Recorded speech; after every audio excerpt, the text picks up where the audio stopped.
حضرت نے ہر امت اور قوم کو کسی فتنہ اور آزمائش میں ہمیشہ مبتلا کیا ہے، جس کی خبر پیغمبروں نے اپنی اقوام کو دی ہے۔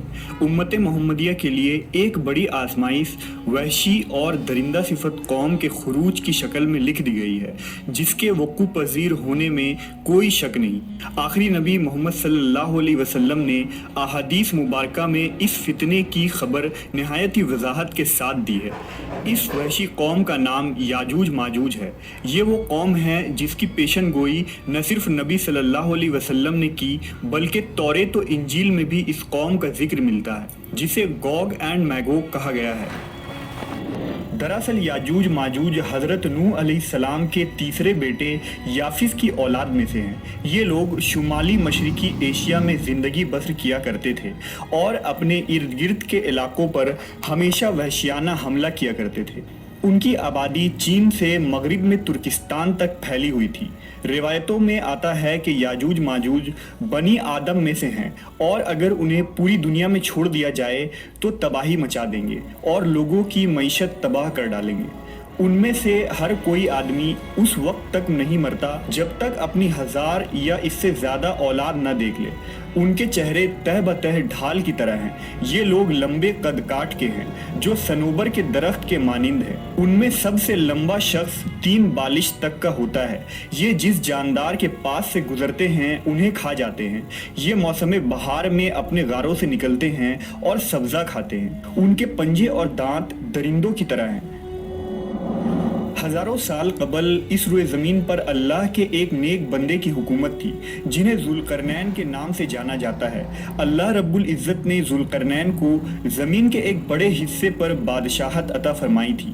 آپ نے مشرق و مغرب کا سفر بھی کیا تھا۔ مورخین کے مطابق ذوالقرنین کے نام سے قرآن مجید میں جس شخص کا ذکر آیا ہے، دراصل وہ ایران کا عظیم بادشاہ خورس تھا، جسے سائرس اعظم بھی کہا جاتا ہے۔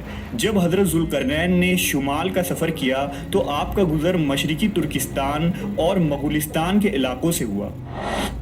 یہ علاقہ 2 عظیم پہاڑوں کے بیچ آباد تھا، اور پہاڑ کے اس پار یاجوج ماجوج رہا کرتے تھے۔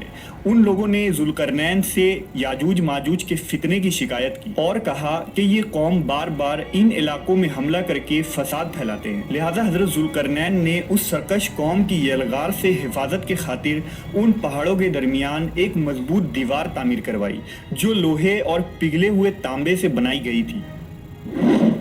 تعمیر مکمل ہونے کے بعد آپ نے اللہ کا شکر ادا کیا اور لوگوں کو آگاہ کیا کہ یہ دیوار وقتی طور پر اس قوم سے حفاظت کرے گی، لیکن ہر چیز فنا ہو کر رہتی ہے، لہٰذا ایک دن یہ دیوار بھی ٹوٹ جائے گی اور یاجوج ماجوج ان علاقوں سے نکل کر تمام زمین پر پھیل جائیں گے۔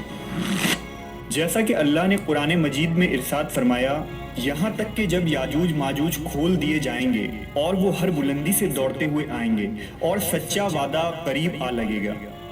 حضرت ابو ہریرہ سے روایت ہے کہ رسول اللہ صلی اللہ علیہ وسلم نے فرمایا، پھر وہ دیوار توڑ کر لوگوں پر نکل آئیں گے، سارا پانی پی جائیں گے، لوگ قلعہ بند ہو جائیں گے، وہ ہر ٹیلے سے بھاگتے ہوئے آئیں گے، ان کے اگلے افراد بحر تبریہ سے گزریں گے تو اس کا سارا پانی پی جائیں گے، اور ان کے آخری افراد وہاں سے گزریں گے تو کہیں گے کہ کبھی یہاں پانی ہوا کرتا تھا، اور حضرت عیسیٰ علیہ السلام اور ان کے ساتھی محصور ہو جائیں گے، یہاں تک کہ بیل کا سر تمہارے موجود 100 دیناروں سے بھی زیادہ قیمتی ہوگا۔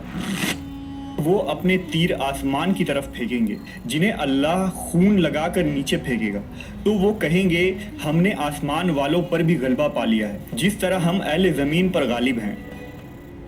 ایک روایت میں ہے کہ بے شک یاجوج ماجوج روزانہ دیوار توڑتے رہتے ہیں۔ جب وہ مکمل ٹوٹنے کے قریب ہوتی ہے تو انہیں سورج کی شعاعیں نظر آتی ہیں۔ اتنے میں ان کا بڑا کہتا ہے، چلو باقی کل توڑیں گے، تو اگلے دن اللہ اس دیوار کو پہلے سے بھی مضبوط بنا دیتا ہے۔ جب ان کی قید کی مدت ختم ہو جائے گی اور اللہ انہیں لوگوں کے سامنے ظاہر کرنا چاہے گا تو اس دن جب وہ سورج کی شعائیں دیکھیں گے تو ان کا بڑا کہے گا چلو انشاءاللہ باقی کل توڑیں گے۔ جب وہ اگلے دن آئیں گے تو انشاءاللہ کہنے کی برکت سے دیوار اتنی ہی ہوگی جتنی چھوڑ کر گئے تھے۔ یوں وہ باقی دیوار توڑ کر باہر آ جائیں گے۔ دیوار توڑنے کے بعد یہ زمین میں خوب قتل و غارت گری کریں گے۔ یہ سب قیامت کے قریب ہوگا۔ حضرت عیسیٰ علیہ السلام ان کے لیے ہلاکت کی دعا فرمائیں گے تو اللہ ان کی گردنوں میں کیڑے پیدا فرمائے گا جس سے یہ فوراً مر جائیں گے۔ پوری زمین پر ان کی لاشوں کی بدبو پھیل جائے گی۔ پھر اللہ ایک قسم کے پرندوں کو بھیجے گا جو ان کی لاشیں اٹھا کر جہاں خدا چاہے گا پھینک آئے گا۔ یوں یاجوج ماجوج کا خاتمہ ہو جائے گا۔ مورخین اور محققین کے مطابق سرزمین قفقاز میں دریائے خزر اور دریائے سیاح کے درمیان ایک پہاڑوں کا سلسلہ ہے جو ایک دیوار کی طرح شمال اور جنوب کو ایک دوسرے سے الگ کرتا ہے۔ اس میں ایک دیوار کی طرح کا درہ بھی موجود ہے جو مشہور درہ داریال ہے۔ یہاں ایک قدیم تاریخی لوہے کی دیوار نظر آتی ہے۔ اس بنا پر بہت سے لوگوں کا نظریہ یہ ہے کہ دیوار ذوالقرنین یہی ہے، جبکہ کچھ مورخین دیوار چین اور دیوار ترمس کو دیوار ذوالقرنین مانتے ہیں۔ یہ تمام نظریات قیاس اور اندازوں پر مبنی ہیں۔ دیوار ذوالقرنین کہاں بنائی گئی ہے اور کہاں واقع ہے اس کا علم صرف اللہ تبارک و تعالیٰ کو ہی ہے، اور وقت مقررہ پر اس دیوار کو یاجوج ماجوج توڑ کر نکل جائیں گے۔